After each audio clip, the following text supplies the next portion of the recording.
Hi guys, Brian Kimball here, Ketogenic Fasting Health Coach. Today I want to talk about fasting and mental health.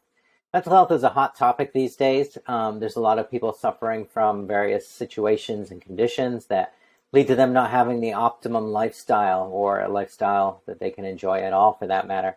So solutions for this are very valuable, and a lot of people are looking for that. And it comes up often when I'm working with somebody, especially if somebody comes in and they're working on certain situation. Maybe they have a body composition situation, or they want to improve their ability to exercise, or they have fatigue or pain, etc. At some point, they also want to improve their mental health, their ability to be cognitively sharp, have endurance cognitively, be able to stay sharp all day and have a good day, get things done, have good responses or better responses to stress factors, better stress response, etc. So how can fasting help with this, and can it at all? Well, I'd just like to point out that fasting is mentioned in the earliest texts of known writing to mankind, the Vedic hymns from India. They're like 10, 15,000 years old. Fasting is mentioned in here as the solution for mental health. Obviously, they don't refer to it there, spirituality, and physical health. So it's been around for ever, it seems, and it's been a solution that has worked forever. Things that don't work, they usually do die out eventually. So this is something that people have found to be helping them. And today we've discovered some of the reasons behind it that give people satisfaction of knowing, oh, this is what's going on physically, and this may be why I feel sharper after I fast regularly for a few months, or do an extended fast, or whatever occurs for them, right? So I want to go into a couple of the things that occur and how this helps you cognitively.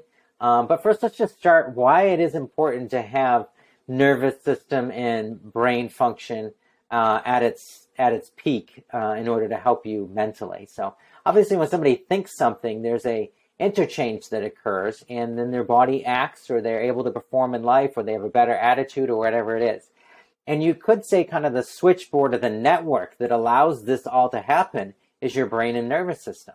And so if they're not doing well, if they're filled with toxicities, if there's inhibition of their ability to respond, so this dysfunction or whatever, you're going to be foggy. You're not going to be able to get that thought out and execute it. You're not going to be able to perform in life. And you're not going to feel very good. You're going to be kind of down and maybe even depressed, or at least not motivated, right? So learning how fasting can really help your nervous system and your brain health is helpful, and it can be something that's valuable. It may not be the whole answer, but it definitely can be part of it, right? So fasting, as I've gone over before, and you may know already, kicks in different factors at different times. And human growth hormone is one of those things that kicks in early on, like right before autophagy kicks in often. So human growth hormone is just what it says, the hormone that helps your body grow and helps your body produce. And it often, basically gets stopped being produced around somewhere in your 30s, right? So when you fast, however, your human growth hormone goes up automatically. Like, all you have to do is fast and bam, human growth hormone increases. It's got an inverse ratio with insulin.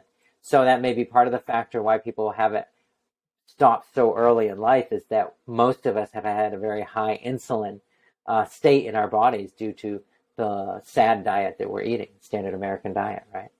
So that said, human growth hormone kicks in. It helps regenerate cells. It helps grow the body. One of the first areas your body concentrates on in making sure there's positive, healthy growth in is your nervous system and your brain.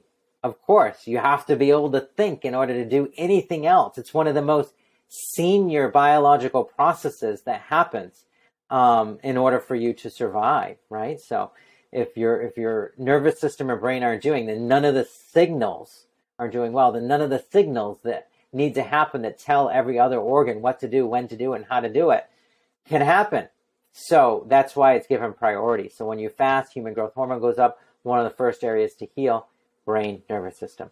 Same thing, autophagy starts often brain, nervous system, mitophagy, brain, nervous system, all the way through, right? Also, your gut seems to be a priority. So a lot of things start in that area as well, or concurrent.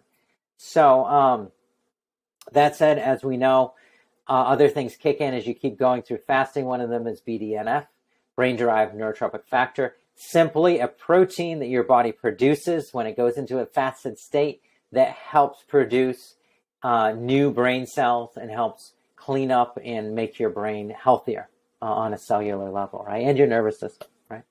So all these things kick in when you're fasting. And so with this higher state of health, you're able to function more effectively in life. Those messages and those electronic signals get through to where they need to go to and allow you to act and feel and operate at that whole new level, right? That inspired level we're all looking for. The other thing to back this up that I just want to mention that goes right along with fasting is that you really need to be eating a lot of healthy fats. And the fats that seem to help your body a lot are saturated fats, and particularly fats from animal sources, right? So there's a fatty acid called arachidonic acid. Makes up about 11% of your brain. Your brain's about 60-70% fat, right? Depending on who you talk to. But it's got a lot of fat. It's the fattiest organ in the body. And it's used, and you need these healthy saturated fats and arachidonic acid to make up that fat part of the brain, right? And when that is available and you're fasting, it replaces faster. This healing process happens faster. So you could get into a position where you're fasting 16/8 during the week, an OMAD on one of your weekend days, and you're really beefing up on your fatty acids and your saturated fats. And one of the best places to get them is lard and tallow. Epic, the brand Epic, has a great lard and tallow, organic, and I love their stuff. If you can't make it on your own, that'd be a great source to get it, or go to a local butcher who makes it. Always try to get something from grass-fed organic animals. Just going to have the right fats and the right ratios that you need to get healthy, basically. So that would be one key thing. Just start cooking with beef and lard and using it, beef tallow and lard, and then start using that along with the fasting. And you'll notice a significant increase. Most people mention this anyways, in their cognitive abilities and in their abilities to operate and feel like they're able to think and communicate with their body and with people around them via their body, right? So I hope that's helpful. Definitely, this is a big subject. I'm just trying to zero in on some specific information here to give you. But if you want more info at Longevity Fitness and Health, or on social media at Longevity Fitness and Health, check me out.